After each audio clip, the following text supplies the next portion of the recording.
before returning to their conflicts of the open sands.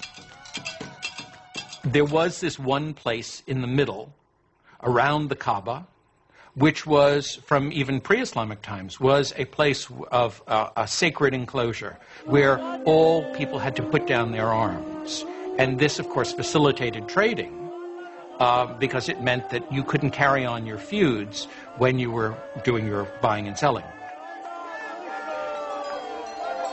The spiritual and economic importance of the Kaaba and Mecca are pretty hard to separate as far as the pre-Islamic Arabs are concerned. The Kaaba made Mecca a vibrant center for trade. Here were found Arabian incense, exotic perfumes and Indian spices, Chinese silks and Egyptian linens. But perhaps the greatest treasure to be found at Mecca was the rich mixture of cultures. There were people who came through town who had all kinds of interesting experiences to relate to faraway places. The local religion was mixed. There were Christians, there were Jews, and there were also the Arabs of the desert who followed an animist type of religion. Muhammad's world was a center of trade, connecting the Mediterranean Sea to the Indian Ocean, linking the aging empires of Byzantium and Persia to the great bazaars of India and China.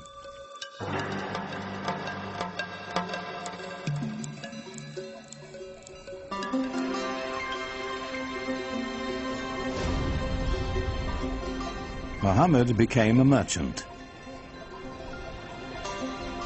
In fact, he had a great flair for trade. At the age of 25, while leading a caravan northward to Syria, his talents caught the eye of the shipment's owner, a wealthy widow named Khadija. She was so taken with Muhammad, she proposed marriage. Khadija. Well, I think she was a mentor as well as a wife, a very strong lady who had her own business, and Muhammad was helping her out. So it was a wonderful partnership, and I'm sure he learned a lot from her. He had a tremendous amount of contact with merchants coming from different parts of the world, passing through the Arabian Peninsula. I think he was a very intelligent man, very open-minded, and he was able to communicate with a great variety of peoples. He must have had great charisma as well. Muhammad had a way with people and with resolving their disputes. Once, when the Kaaba fell into disrepair, the clan chieftains quarreled over who would have the honor of putting the sacred black stone back where it belonged. Before violence could erupt, Muhammad proposed an equitable solution.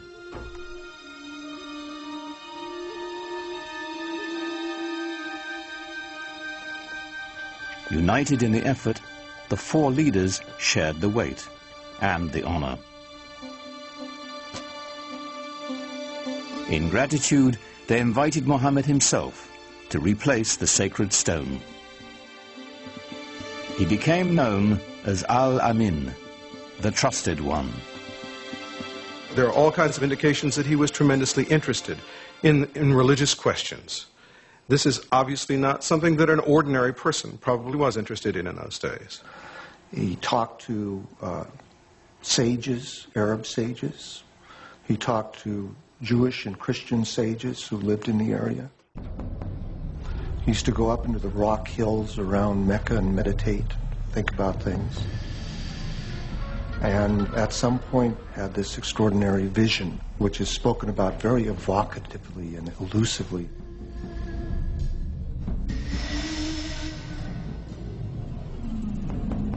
In a cave above Mecca, Muhammad had an experience that would be the defining moment of his life. An angel was said to appear before him in the form of a man, instructing him to recite in the name of God, the Almighty. For Muhammad, it was an encounter as profound as it was deeply disturbing. You get a sense of what it would be like to be a normal person in society, perhaps unusual in the sense of your intensity for things like social justice and finding out what the meaning of life is, but not being endowed with anything that would seem miraculous by your friends. And all of a sudden having this voice come to you and then come out of you as you speak it and recite it to other people. And that is the beginning of the prophetic career of Muhammad.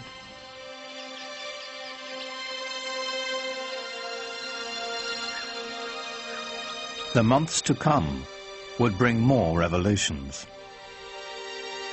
Powerful words of a lyrical quality, more beautiful than the most exquisite Arabic poetry. Above all, Muhammad was to bear one message to his people, a simple yet radical proclamation, that there is only one God. The central tenet of Islam is the oneness, the indivisible unity of God. Not something that is simply that one pays lip service to, but something that is absolutely the most important concept. Divine unity is more than saying there's only one God and there aren't other deities. It's only thinking about one thing. So to be thinking about possessions, to be thinking about status, to be thinking about power are all intellectual idols.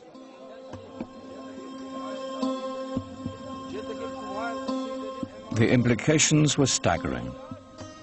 One God meant one people. No more tribal divisions. To the poor and unprotected, the prospect was revolutionary. It seems to me that one of the most important things in his early teaching that isn't often talked about is the strong social justice message that he delivered. In Mecca of the time, there was an increasing separation between the haves and the have-nots. He insisted that this was not to be and that we should share the wealth, and it was this social justice message that I think that really got him a hearing among many of the folks. So coming with Islam, it was a new order, a new way of life. And it was a beautiful way of life because everybody was equal, black, white, men, women, children. So it had that type of universal appeal, which I think was the reason why Islam spread so rapidly. Many were moved by Muhammad's message as he began to speak out in the community. It had the suppleness and symbolic depth of the great pre-Islamic poems that had been created by this people and that had given this people in Arabia such an extraordinary ear for verbal expression, where verbal expression was the commanding cultural force. Some people called him a poet, and there's a Quranic surah basically saying, Muhammad is not a poet. Poets speak through desire. This is not the voice of desire, this is the voice of God. Muhammad's following began to grow. They called themselves Muslims, for those who surrender to God. They set out to preserve the message Muhammad had brought. This was the beginning of the Quran. The Quran was revealed orally. But very soon people realized that it had to be written down in order to make sure that it wasn't corrupted and that the original message was maintained. And from a very early date, and it's very unclear when that date was, because no early manuscripts of the Quran survive, people began copying it down. The Quran is a revelation of spiritual teaching, of both ethical and social guidance. It was revealed and remains in Arabic. And what's so extraordinary about the Quran is its naturalness, so that it can say the most powerful cosmic things with a sense of intimacy, so that power and tenderness come together constantly in the Quranic language. With words alone, the Quran delivers its vision to the faithful. Its imagery conjures a picture of the afterlife that resonates with all the power of traditional Bedouin poetry.